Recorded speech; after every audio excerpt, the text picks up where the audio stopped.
Bonjour, je tenais à remercier tout d'abord Madame Fein pour son invitation. Je vais vous présenter trois cas concrets, très applicatifs en fait, de ce qu'on a pu mettre en œuvre en Limousin, dans notre laboratoire, si je puis dire, d'innovation qui s'appelle Autonome Lab, laboratoire d'innovation en santé et autonomie des personnes. J'ai pris des petites illustrations et je vais m'expliquer. Alors, un Living Lab, c'est la définition la plus commune, ce que j'ai trouvé, c'est co-construire ou co-concevoir des nouvelles idées, des nouvelles organisations ou des dispositifs technologiques avec les usagers. En même temps, quand on a dit ça, on n'a pas dit grand-chose. Sinon qu'effectivement, le rôle principal qu'on s'est donné à Autonome Lab, c'est, pour reprendre une expression chère à Bruno Chara, un rôle d'intermédiation et essayer de positionner au mieux, en particulier les usagers, le plus en amont possible dans le processus d'innovation. C'est là notre définition véritablement de ce que nous, on appelle notre Living Lab. Ce n'est pas un centre de test, c'est vraiment essayer de faire remonter, si je puis dire, l'usager le plus haut possible.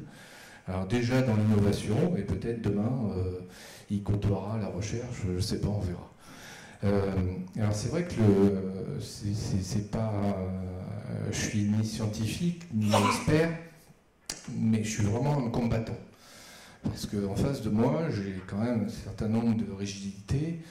Alors les usagers, on les connaît, hein, ils sont divers. Alors là, je n'ai pas mis de personnes âgées. Bon, bref, c'était pour montrer la multiplicité des usagers. Je ne sais pas si le chien est un usager, mais bon, peut-être. En fait, il est dans l'environnement de la personne quand même. Et effectivement, on doit mettre en interaction, entre guillemets, ces usagers aujourd'hui avec un certain nombre d'autres acteurs qui déjà collaborent sur des projets d'innovation qui sont les industriels. Bon, j'ai pris le cow-boy parce qu'on le sait, il dégaine assez facilement. Et le secteur public, les institutionnels dont on connaît un peu souvent la rigidité, et puis les académiques. Bon, en rencontrant en fait le GDR Stick Santé, j'ai changé d'opinion sur les académiques, je les trouve moins rigides en fait. Donc notre rôle, il est vraiment de faire l'intermédiation, de faire les connexions entre guillemets entre ces acteurs pour le bénéfice du projet. L'autre rôle qu'on s'est donné, c'est vraiment en fait le but, l'ambition plutôt qu'on s'est donné, c'est d'accélérer tout ce processus d'innovation en essayant véritablement d'avoir aussi une action de modélisation du projet. Alors j'ai pris cette figure que je trouvais très intéressante. En fait, j'ai cité la source, en fait, c'est Helsinki Living Lab, enfin là c'est Helsinki Design Lab, en fait. C'est la représentation de ce qui fonde notre action. C'est-à-dire qu'on doit prendre en compte dans l'action l'ensemble, c'était toutes les dimensions plutôt, toutes les dimensions qui sont celles du projet, et prendre en compte la personne et son environnement. C'est-à-dire qu'en gros, pour nous, l'usager, dans un projet de technologie, c'est pas simplement la personne âgée, c'est tous ceux qui sont au contact de la technologie, tous ceux qui vont être au contact de la technologie. Donc notre première action, ça va être de faire cette action de repérage, de qui on va inviter à la table du projet. Alors après, on verra qu'effectivement, un processus, et dans la conduite de projet, j'ai pris 3 projets pour illustrer mon propos. On a nous-mêmes progressé dans la construction et peut-être même dans le repérage, la modélisation, etc. La première expérience, alors j'ai pas mis de nom, hein, parce que c'était pas très important, sauf que Bruno l'a évoqué, mais j'ai pas repris les noms de qui faisait quoi, etc. C'était pas le propos. Le premier sujet auquel on a été confronté, ça a été une expérimentation dont l'objet était de mesurer la performance de dispositifs technologiques qui étaient regroupés, enfin, ou de matériel domotique plus exactement, qui étaient regroupés au sein de ce qu'on a appelé un pack domotique, qui était intégré au domicile, auquel s'ajoutait un service de téléassistance. C'était une action qui avait été mise en œuvre par un conseil général et une fondation nationale, soutenue et financée par ces deux acteurs, et dont la maîtrise d'ouvrage, c'est important aussi, avait été, je voyais une faute, la maîtrise d'ouvrage avait été déléguée à l'opérateur de service, au délégataire du service public, parce qu'en fait, ce conseil général avait une délégation de service public pour la prise en charge, j'insiste, hein, là, c'était en 2009, on parlait de prise en charge des personnes âgées. On a un peu évolué aussi dans la sémantique. Donc l'une des actions, bien évidemment, qu'ils avaient privilégiées, c'était informer, mobiliser les instances locales présentes sur le territoire, dans un but effectivement de repérer les personnes volontaires, bien évidemment, qui pourraient participer à cette expérimentation. Alors on avait deux groupes, on avait le groupe des équipés, et puis le groupe des non-équipés. Et on avait demandé à ceux qui étaient équipés s'ils étaient d'accord pour participer à l'expérimentation. On ne leur a pas demandé s'ils étaient d'accord pour intégrer les technologies. Donc je le précise parce que c'est important aussi dans la démarche. Donc en fait, au contact en fait, de ces acteurs, hein, qui sont des membres ou des proches d'Autonome Lab, on a participé, on a fait valoir une autre vision, entre guillemets, qui pourrait être celle du projet, une autre ambition qui pourrait être celle du projet, qui s'est traduite par une expérimentation qui est devenue pluridisciplinaire, avec une évaluation médico-économique qui a été conduite par le professeur Antoine à Limoges, dans le cadre d'un protocole clinique. C'est ajouté à cela une évaluation sociale environnementale qui a été conduite par un sociologue. Et puis, bien sûr, on en est resté sur la mesure des performances du service global au sens de la performance des technologies.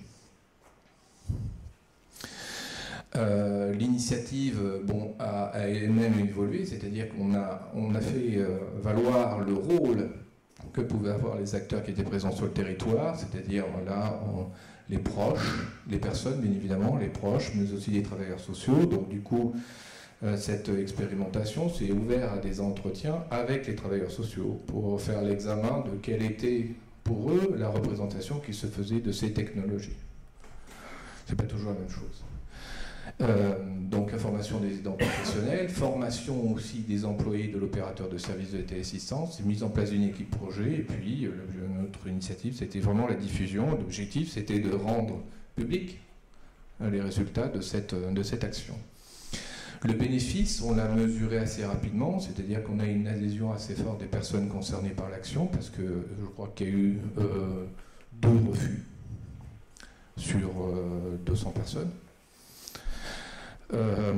Et ça s'est traduit aussi par un certain nombre d'autres facteurs, hein, qui ont fait l'objet des conclusions du rapport et qui ont permis une aide à la décision pour les politiques publiques.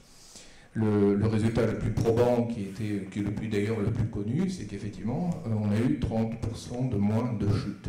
Alors je le précise, c'est bien l'addition de ce dispositif de téléassistance et des matériels qui est égal à 30% de chute. On n'a pas traité dans cette expérimentation les matériels individuellement. Hein? Donc c'est pour ça que je l'ai mis ici. Ça ne reste qu'une première étape vers la validation scientifique de l'apport de la domotique. Il va falloir que de quelque chose de global, on aille maintenant dans une expérimentation beaucoup plus détaillée pour savoir finalement dans ces appareils quel est celui ou peut-être qui aura une forte incidence sur le résultat. Alors cette adhésion forte, elle a posé un problème aussi dans l'analyse scientifique, à savoir que les résultats étaient... enfin, je vais résumer comme ça, mais les résultats étaient tellement bons qu'on s'en est presque un peu inquiété. Et en fait, le sociologue Alain Rockjoff a fait valoir que on pouvait y mettre l'hypothèse que, et c'était assez intéressant, que la fréquence des passages des scientifiques chez les personnes, sociologues, médecins, etc., les avait mobilisés. Il y avait comme une émulation, donc une activité, et donc peut-être eux-mêmes, sans le savoir, de manière inconsciente, s'étaient mis presque en état de mieux-être. parce qu'on les considérait, voilà, on leur avait donné un rôle. Alors peut-être que ce rôle, du coup, il investissait trop. Mais bon, ça c'était intéressant, et c'est pour ça qu'il y avait un certain nombre, c'était donc du coup, ça a mené à un certain nombre de conclusions et de recommandations d'ailleurs qui faisaient la part entre ce que pouvaient être les aides techniques, on va dire, ou dispositifs technologiques et l'aide humaine, la relation. Alors, on voit bien que là, il n'y a pas de technologie qui remplace les aides techniques, voilà, ça, chacun son rôle. Le deuxième projet qui me sert pour illustrer mon propos, c'est l'expérimentation d'un dispositif de télésurveillance non intrusif en EHPAD. L'EHPAD qui est en soi, pour le résident, son domicile. Donc les personnes concernées étaient là aussi des personnes âgées consentantes. Consentantes, c'est parce que, en plus d'être volontaires, on leur a demandé effectivement de consentir. C'est-à-dire qu'on leur a demandé là, cette fois-ci, de dire si elles étaient d'accord ou pas, non pas pour participer à l'expérimentation, mais si elles étaient d'accord ou pas pour qu'on fasse marcher en fait les caméras qui étaient dans les chambres. Donc, en fait, l'objectif de cette expérimentation était véritablement avec si je puis dire, trois actes. Hein. Nous-mêmes, on avait progressé, on s'était servi de l'expérience précédente pour mettre en évidence effectivement l'intérêt d'une analyse médico-économique du dispositif, parce que bon, c'est aussi ce qui était assez attendu. Donc ça a fait aussi l'objet d'un protocole clinique, une évaluation sociale et environnementale, qui, je le dis ici, n'a pu trouver de financement. C'est regrettable. Mais bon, on a pris en compte quand même les usagers et les représentations qu'ils faisaient, mais bon, sauf que effectivement cette évaluation n'est pas conduite par un sociologue. Et on a essayé de mesurer aussi la performance du service technologique. Alors là, la participation, donc on s'est efforcé effectivement de faire participer l'ensemble des personnels de l'EHPAD à l'action d'évaluation. Certains de ces personnels ont même eu une formation. Là, je pense en fait aux personnels médicaux de ces établissements qui participent à la recherche clinique. Donc c'est-à-dire qu'on a formé des personnels sur site pour l'évaluation clinique. Pour nous, c'est important. Ça dépasse le cadre de ce projet, c'est-à-dire que ça nous permet d'avoir dans ce lieu des personnes formées à l'évaluation. Donc là, on a construit un lieu privilégié d'expérimentation avec des personnes qui ne sont plus informées. On a fait participer les représentants des personnes à l'action, d'évaluation, c'est-à-dire qu'on a donné aux représentants des personnes âgées une représentation au travers des comités d'accession à l'image. On a demandé donc en l'occurrence là c'est le 6 Limousin, de nommer 4 personnes, une personne par site, un des membres représentants des personnes âgées qui participent de manière très opérationnelle à l'action et donc qui aussi fait valoir un certain nombre de choses. Et on a aussi des actions d'information des autres personnels des établissements, c'est-à-dire en prenant en compte tous les personnels qui seraient confrontés, comme je le disais tout à l'heure, à cette technologie. Donc, par exemple, les personnes qui font le ménage. Il était évident qu'il fallait les informer parce qu'elles font partie de l'environnement concerné. Donc on a mis un certain nombre de comités en place afin de donner une information claire et précise sur l'état d'avancement du projet. C'est le cas de ces comités de suivi qui réunit l'ensemble des directions des services mobilisés, c'est-à-dire tous ceux qui ont à un moment ou à un autre participé à cette action. Et on a fait valoir aussi l'intérêt de la nomination de 2 rapporteurs éthiques. Alors, on pourrait dire, je l'ai précisé ici, on pourrait dire hors protocole, parce que ce sont 2 personnes que justement on a voulu exclure du protocole clinique. Le projet a été présenté dans le cadre d'un protocole clinique et a été présenté devant le comité de protection des personnes. Enfin, il suit un processus assez classique en fait d'instruction des projets de recherche clinique. Le comité des personnes, de protection des personnes a rendu un avis favorable on était en droit de dire que le projet était éthique. Mais vu la demande qui était celle des institutionnels qui ont financé ce projet, en l'occurrence c'est un conseil régional, deux conseils généraux, l'ARS plus les établissements concernés, on avait un devoir, non pas de se contenter de l'analyse et des recommandations du comité de protection des personnes qui finalement ne s'adresse plus au directeur de la recherche clinique, mais un devoir d'informer et d'expliquer à ces institutionnels, à ces collectivités, ce qui était en jeu autour de ce sujet de la télésurveillance. Au sens, mais vraiment beaucoup plus global. Et qui mesure effectivement que toutes les dimensions, que cette question de l'éthique avait été prise en compte dans sa globalité. C'est ça qui nous importait. Et on a choisi deux personnes. En l'occurrence, là, on a choisi le responsable du comité, le directeur du comité éthique du CHU, et une autre personne, un autre médecin, donc qui vont faire un petit peu cet examen, et je dirais en se positionnant un petit peu au-dessus de tout le monde, et voir effectivement, avec peut-être des entretiens, etc., si on est bien dans le respect de la vie des personnes, etc., etc. C'est important que la commande qui était celle, entre guillemets, des collectivités ait une représentation. Une explication, mais elle soit aussi représentée à travers la nomination de ces deux personnes qui font l'autorité. Donc les attendus, parce que ce projet est en cours, c'est effectivement d'avoir un rôle, on espère qu'on aura un rôle facilitateur dans la conduite de projet. La reconnaissance et l'adhésion des acteurs à la mise en place, on pense que, enfin, à ce jour, aujourd'hui, on a le droit de penser qu'elle est actée, mais bon, c'est pas, on verra à la fin. Ce qui nous a importé aussi, c'est qu'on a pu y avoir un partage aussi. On a dû expliquer en étant dans l'explication, on a partagé aussi avec l'ensemble des acteurs les intérêts, les enjeux. Bien sûr que tout le monde n'a pas les mêmes intérêts, mais tout le monde a compris ce qu'il faisait avec l'autre, dans l'intérêt commun.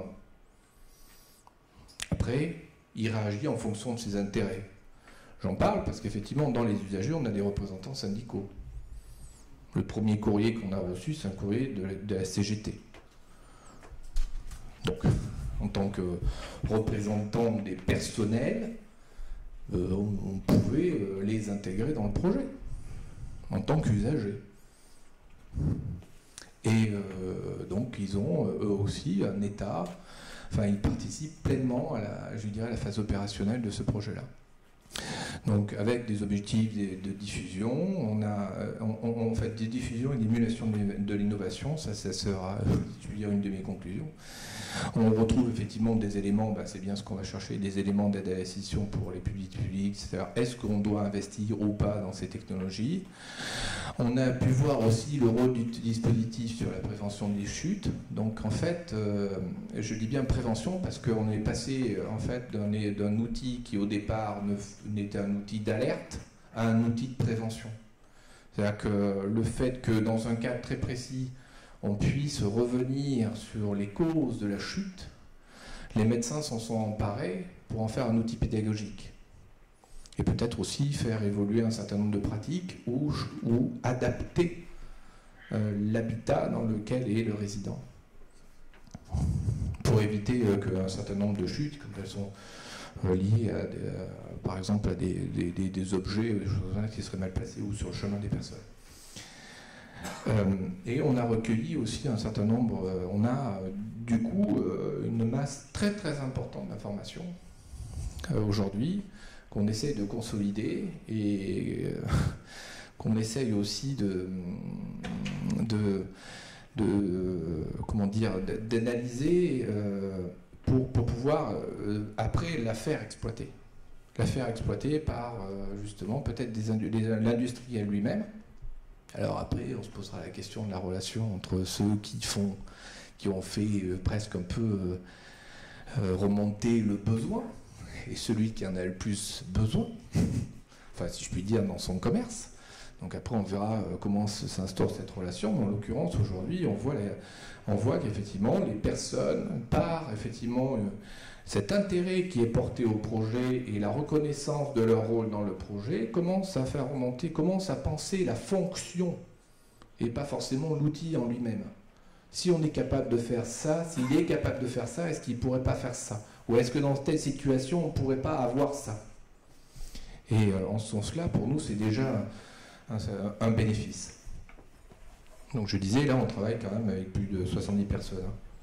C'est-à-dire qu'un comité d'un groupe projet se fait en moyenne à 25 personnes. Alors quand on dit à 8, déjà, c'est important. Après 8, on ne travaille plus. Ben là, on est bien obligé de travailler quand même.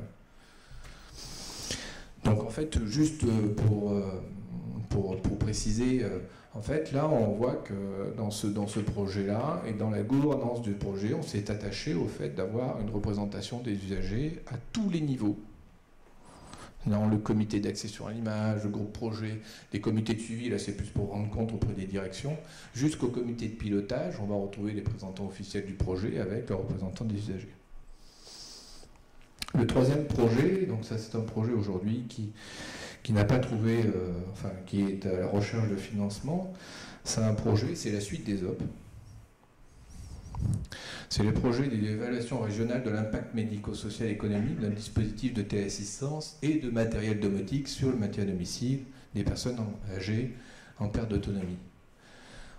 Là, on cible 1200 personnes âgées. Donc, ça suppose quand même une petite logistique. Donc on a défini un certain nombre d'objectifs, une évaluation basée sur effectivement l'impact en termes de santé publique, en termes de qualité de vie des personnes âgées, et de leurs aidants familiaux ou professionnels, un impact sur les organisations du travail des professionnels et la position des aidants familiaux, c'est-à-dire que nous aussi on progresse aussi dans une espèce de sémantique autour de ce qui effectivement doivent être les enjeux, etc., les objectifs, et sur les fonctions acceptées et rejetées, et sauf que là on va faire l'examen de la performance individuelle de ces matériels. Ça va permettre à la collectivité de faire un choix. Parce que là aussi cette collectivité, dans le cadre d'une délégation de service public, aujourd'hui c'est elle qui compose le cahier des charges et doit faire la liste des matériels qui seront dans ce cahier des charges. Aujourd'hui, je ne suis pas certain qu'ils soient toujours rassurés quand ils écrivent effectivement la liste des matériels. Et ce projet a derrière d'autres ambitions, parce que ce projet est en cohérence avec une action, je dirais, régionale beaucoup plus globale, dont effectivement un des, je dirais, buts ultimes serait de poser les bases d'une politique publique régionale de prévention autour de la perte d'autonomie et des chutes. Pourquoi pas on l'espère, la mise en place d'un observatoire d'analyse, de suivi et de prévention de la rupture d'autonomie. Là, je pense qu'on ne pourra le faire que dans une autre échelle, avec une collaboration intra-régionale.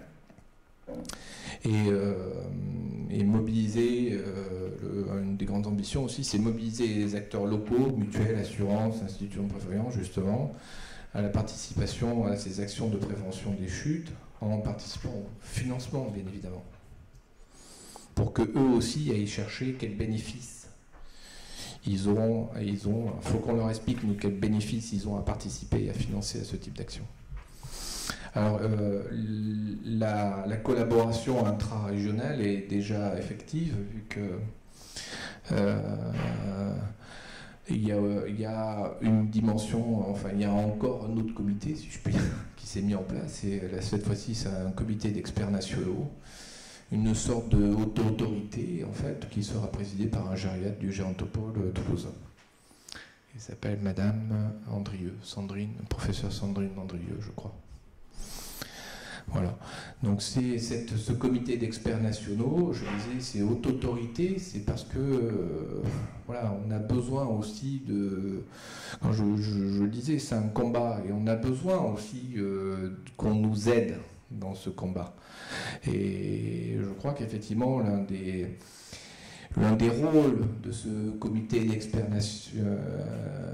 nationaux, ça va être quand même, ce sera aussi entre guillemets, d'épauler le promoteur du projet dans la conduite de ce projet. Et aujourd'hui, Bruno l'évoquait, on sait que bon, il y a les tentatives des fois où il y a des tentations, on va dire, à faire valoir certaines choses à la place d'autres ou contrôler un certain nombre de choses, etc. Bon, c'est le jeu, hein, si je puis dire, on ne va pas s'en étonner. Mais bon, disons que voilà, on trouvait que c'était injuste, c'était quelque chose d'assez intéressant qui permettrait effectivement de garder cette équité, d'assurer cette équité, si je puis dire. Donc, et alors, la deuxième nouveauté, c'est que l'on a dû s'appuyer, on a dû, parallèlement à ce projet, mettre en place enfin, c'est pas Autonome Lab, hein. Je dis on, mais c'est tout le monde. Hein. En l'occurrence, là, c'est plutôt le professeur d'Antoine, mettre en place une équipe de recherche régionalisée. Cet outil est devenu notre outil, est devenu l'outil d'évaluation. L'outil au sens, vraiment, la logistique de l'évaluation.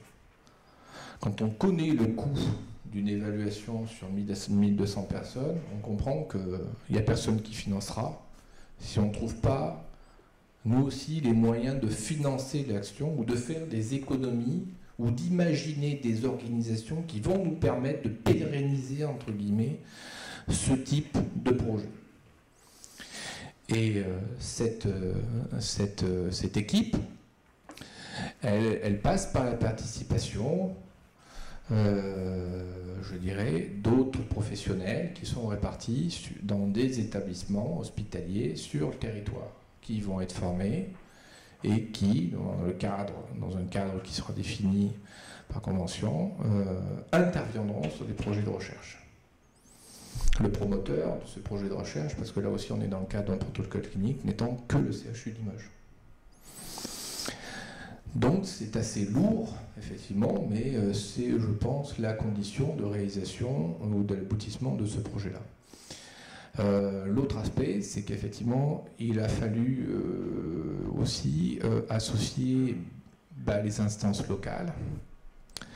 Et plus que les associer, on a tout de suite mesuré quel bénéfice il y avait à collaborer avec les instances locales, qu'elles soient réseaux locaux de praticiens, instances de coordination gérontologique ou centres locaux d'information de coordination, parce que eux aussi allaient permettre, effectivement, d'aller faire communication de ce qui était en œuvre. Donc il fallait les former, il fallait les informer, il fallait qu'ils adhèrent, entre guillemets, à l'enjeu qui était celui de l'évaluation, pour qu'effectivement ils puissent communiquer et sensibiliser aussi les personnes à cet enjeu-là, parce que l'objectif quand même c'est de trouver 1200 personnes, ce qui n'est pas forcément évident. Donc on trouve troisième niveau, donc le représentant des aidants professionnels et des personnes qui seront effectivement associés au comité de pilotage. Alors, classique, effectivement, on compte sur les bénéfices, les attendus, hein, c'est une reconnaissance, une adhésion des professionnels qui, on sait aujourd'hui, sera un des leviers de succès de ce type de projet. C'est effectivement l'évaluation aussi de l'équipe de recherche régionalisée, c'est-à-dire qu'en même temps qu'on met une équipe de recherche, on va effectivement évaluer l'équipe de recherche. Est-ce que c'est performant ? Comment on peut améliorer? Et effectivement, autre attendu, effectivement, qui est véritablement un partage sur à la fois les enjeux, les intérêts, et puis peut-être aller jusqu'à mieux maîtriser ces enjeux, ces projets, en invitant un certain nombre d'acteurs dès la composition du cahier des charges. C'est important parce qu'en face de vous, vous avez les personnes qui vous diront on peut ou on ne peut pas. Peut-être que leur demander tout de suite, c'est qu'ils aient gagné un peu de temps. Et avoir aussi les attendus, c'est une prévention des risques professionnels et intégration de ces dispositifs, une action de prévention des accidents domestiques pour les professionnels, et bien sûr un repérage et une analyse des besoins en matière d'aide technologique adaptée ou individualisée. J'insiste sur effectivement cette prévention des risques professionnels parce que on voit que dans ce dernier exemple, la participation des aidants familiaux, elle est stratégique. On a des cas de figure où un certain nombre de technologies ou dispositifs innovants ont été installés chez les personnes. Les personnes en Limousin vous diront « Oh, bah, j'en ai pas besoin, mais bon, si vous le mettez. » Je ne pense pas que ça soit vraiment ça, l'adhésion ou l'acceptabilité. Par contre, là où on peut effectivement se dire, bah, tiens, on a un niveau d'acceptabilité qui est suffisant, on s'est rendu compte que les aidants professionnels, eux, cette intrusion des technologies provoquait chez eux des réactions, soit parce qu'ils ne comprenaient pas ou n'avaient pas été informés sur ce que faisaient ces technologies. Donc, est-ce que ça présente un risque pour moi ? Bon, ça, c'est une réaction. Et la deuxième réaction, c'était de se dire, la personne âgée me demande à moi à quoi sert cette technologie. Mais je ne sais pas lui répondre. Donc, en fait, il se trouve un peu comme en porte-à-faux par rapport à une question, par rapport à la personne qu'il vient aider et qui attend de lui une aide. Donc c'est vraiment voilà, ce sur quoi je voulais insister, c'est sur toutes ces dimensions. C'est-à-dire qu'un vecteur de succès dans l'assimilation, si je puis dire, plus que l'acceptabilité des technologies, c'est l'assimilation des technologies. On comprend bien que, enfin, si je puis dire, on est dans l'intégration d'un corps étranger dans un environnement et il faut l'assimiler. Alors il y a peut-être différentes façons de l'assimiler. Là on l'a vu dans le projet numéro 2, c'est-à-dire en EHPAD, où soit les personnels et professionnels médicaux, par exemple, avaient fait évoluer leur pratique autour de la technologie. C'est ce qu'on évoquait tout à l'heure avec Nicolas. C'est-à-dire que quand on a fait... Nicolas me donnait une information tout à l'heure sur l'infirmière qui parcourt 7 km en moyenne. Bon, ben, peut-être ils ont réfléchi, ils se sont dit, ben, tiens, on va modifier notre parcours, entre guillemets, de soins. Parce qu'aujourd'hui, ces technologies nous rassurent sur tel ou tel aspect. Mais d'autres médecins ont dit, oula, mais sur ça, par contre, c'est à la technologie de s'adapter. Et c'est pas moi qui vais changer ma pratique. Donc, on a dû demander à l'industriel, là, cette fois-ci, d'intervenir pour que lui modifie un certain nombre de paramétrages et que ce paramétrage soit en phase avec la pratique du médecin. Donc c'est ces dosages-là, et il n'y a finalement que ces usagers qui peuvent nous remonter, entre guillemets, ces informations. Voilà, j'en ai terminé.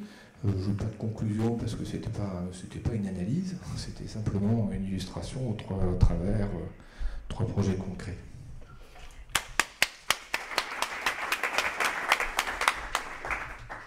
Oui, tu as écrit un petit merci, donc je te dis un gros merci et un gros bravo.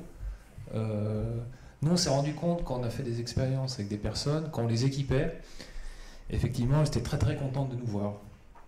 On allait nous voir toutes les semaines, donc elles s'habituaient vachement à nous, donc on ne savait pas quelle était la part de la techno, ou de simplement voir un jeune homme ou une jeune femme aller simplement prendre des nouvelles de cette personne.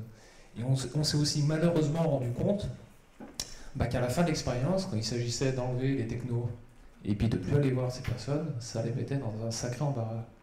Et donc on s'est posé tout un tas de questions éthiques là-dessus. Est-ce que vous avez réfléchi à ça ?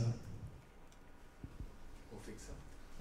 Non, mais du coup, est-ce que limiter dans le temps ces expérimentations, dont on connaît les conséquences psychologiques sur la personne une fois qu'elle s'arrête, et qui dans certains cas peuvent être dramatiques, est-ce que ça vaut le coup de faire ces expérimentations sur des durées limitées ?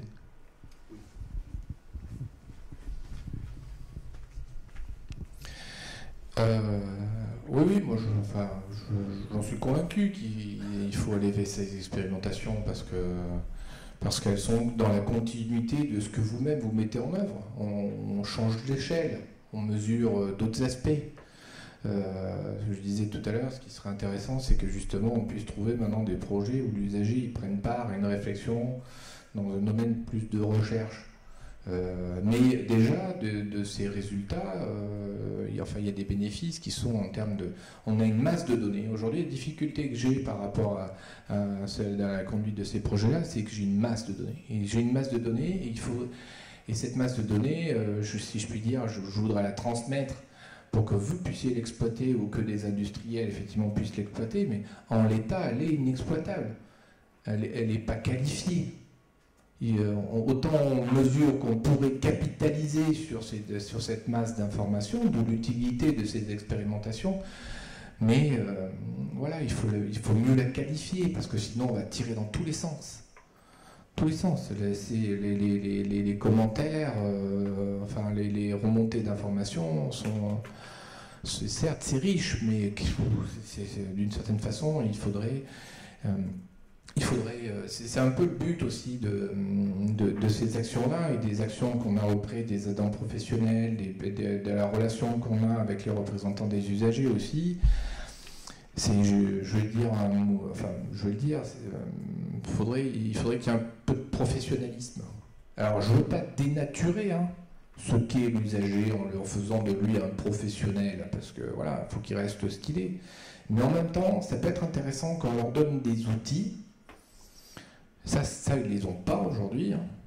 Des outils pour qu'effectivement on puisse faire cette remontée de besoins, on puisse partager un certain nombre de choses, etc.